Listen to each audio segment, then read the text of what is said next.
అదేశకాలే యద్దానం అపాత్రేభ్యశ్చ దీయతే అసత్కృతమవజ్ఞాతం తత్తామసముదాహృతం. ఇక తామస దానాలు అంటే దేశకాల పాత్రతను మరిచి దానం చేయడం, ఎక్కడ పడితే అక్కడ దానం చేయడం, దానం స్వీకరించడానికి అర్హత లేని వారికి దానం చేయడం.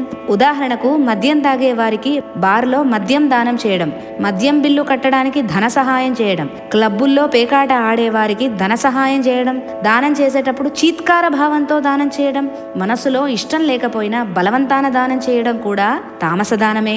ధనాన్ని దానం తీసుకునే వారి మొహాన విసిరి కొట్టడం, ఛీ దరిద్రుడికి దానం ఇచ్చాను అని తిట్టుకుంటూ విసుక్కుంటూ అయ్యో నా ధనమంతా పోయిందే, వృధాగా వీడికిచ్చాను అని బాధపడుతూ దానం చేయడం, ఏమాత్రం మర్యాద లేకుండా దానం చేయడం, ఒక గుంపు మీదికి బంగారు నాణేలు నోట్లు విసిరివేయడం, వారా ధనం కోసం ఎగబడి తొక్కిసలాడుతుంటే చూసి నవ్వుకోవడం, ఇవన్నీ తామస దానాలు అని అనిపించుకుంటాయి. వీటి వల్ల ఎటువంటి ఫలితం రాకపోగా, పుణ్యం రాకపోగా పాపం చుట్టుకుంటుంది. అసలే దానగుణం లేని లోభుల సంగతి పక్కన పెడితే సాత్విక రాజస తామసిక గుణాలు కలిగిన వారిలో దానగుణం ఉంది, కానీ వారి వారి గుణాలకు అనుగుణంగా దానాలు చేస్తుంటారు. ఈ గుణాలు కలిగిన వారు తామసిక దానం ఉంటే రాజసిక దానానికి, రాజసిక దానగుణం ఉంటే సాత్విక దానగుణానికి ఎదగాలి. అప్పుడు జీవితంలో ఉన్నత స్థితి లభిస్తుంది. ఒకే ముక్కలో చెప్పాలంటే మన వద్ద దానం తీసుకునేవాడు సాక్షాత్ విష్ణు స్వరూపుడు అనే భావనతో దానం చేయాలి.